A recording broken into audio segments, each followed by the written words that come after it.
Last night, a wide majority of grandchildren sat around and told stories, some true, most an embellishment. We humbly ask that you not fact-check this speech. This is the way we grandchildren would like to remember grandmother. Grandmother, what a formal way for us to address Shirley June Mckinney. As a side note, I really thought I could have gotten Mama Woman to stick. Didn't. In an honest fashion, we tried to be objective about these condolences and eulogy. I skipped right to the spouse of one of the cousins and asked, "How will June be remembered?" She responded, "She was a real spitfire, feisty. She was a little bit angry that Ben had left her for another woman, and virtually everything she was doing, quote, kept me out of the bars," as June would say. At this point, I knew I was in trouble. I'm Joshua A. Kirsh, grandchildren 6 of 19, for anyone keeping track. I drew the short straw last night. How do you memorialize a legend like Grandmother June? Nearly impossible, you might say. You'd be right. Things she taught us. There should always be space in your belly for Mexican food. An obscene, I'm talking diabetes amount of syrup is to be applied to pancakes. Individual portion boxes of cereal are the way to hearts of a plethora of grandkids. Fake cats make for a hilarious novelty when you're dealing with unsuspecting children. Driving fast and taking chances wasn't just a motto, it was a way of getting from point A to B. Despite the somewhat tough exterior, she was very supportive, and she wasn't going to let any of her spawn fall on their faces. She held you accountable. The Riot Act was written by June, as far as we all know. She'd nitpick you and simultaneously crack the whip.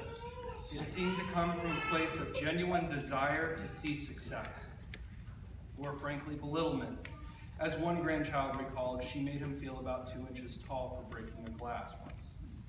We all kind of talked about it, and we're going to give her a pass on that one. We thought what kind of person basically runs around and creates a muck in June's presence? This is a woman who bore 8 children, witnessed 19 grandchildren, and 18 counting great-grandchildren. To use the choice words of one of her grandchildren, she put up with a sensational amount of stuff. For decades, literally decades, waves of it if you think about it. As a point of reference, she started having children shortly after Hitler killed himself in a bunker, and about the time the Dead Sea Scrolls were found in a cave in the desert. All the way to, well, please raise your hand if you might be hosting one of her great-grandchildren in your uterus now. It's proven. Probably no wonder that she was once splashed with water while outside in the yard. She went straight for the garden hose. Naturally, the children went for refuge in the house. June got to the door of the house and declared, pardon my language, Father, "It's my damn house." And with that, charged in, soaking everyone and everything in her path. This might be a good time to mention the times, and that's right, the times, plural, that she bought an item without Ben's knowing. A Cadillac, 4,000 pounds of steel that she hid down the street. Purchased not just one, but successive homes while Ben was away on 3-day fishing trips. Can I get a ruling? Can you actually legally purchase a home in 3 days? One of those purchases was the lake house. Apparently the bank called Ben and said, "We need to talk about June's overdraft." She wrote a check for it. The Tucson home that's been described as every foot you took into the home, you rose 1 vertical foot as well. Basically a 10,000 square foot proving ground for an Everest expedition. It was also brought up, a declaration if you will, no drop-off daycare, no babysitter.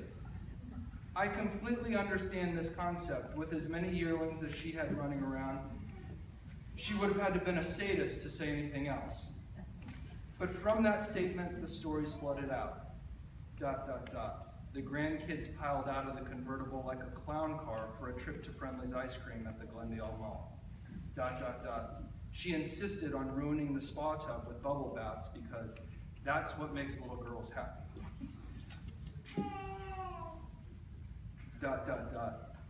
And that's in part how I sailed around the world. ...